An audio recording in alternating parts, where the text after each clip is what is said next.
मी आल्यापासून बघतो बघा सर गयांचं कुठली पण गाय बघा रवत बघा. तुम्ही गोट्याला हलाय वैरणीसाठी आता तुम्ही जर टप जरी आलं तर काय कुठल्या गायची रवत बनायचं नुसतं गोट्यात जर आलं तर काय करायच्या गाया नाचाय उठायच आता ते गायला मी मोठी उली मला हे म्हणजे उठणारच नव्हतं. शांत बसली होती आल्यानंतर. आता बरोबर तुम्ही 5ला उठणार गाय म्हणजे ती रखरख करत नाहीत. नाही त्यांचं जी आत्मिक शांती आहे ती पूर्ण शांत झाली. त्यांची भूक भागलेली आहे.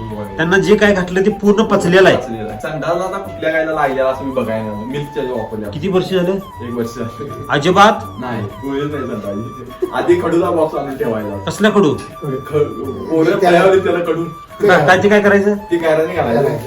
खडू मध्ये काय असतं साहेब माहितीये का? काय माहित नाही.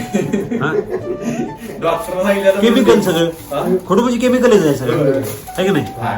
खडू सुद्धा चालला आपण तरी सुद्धा कंट्रोल आला. कमी होते बर तात्पुरतं कमी होते. वेळ काढून प्रयोग केला तुम्ही. तर आता जो प्रयोग झाला ह्यो कायमचा इलाज झाला त्याच्यावर. काय नाही झाला. मी 25 किलो ऑर्डर टाकली नव्हतं लगेच. काय सांगताय? आता 100 वापरायचं हे. आता पण बारड्या किती झाले हो?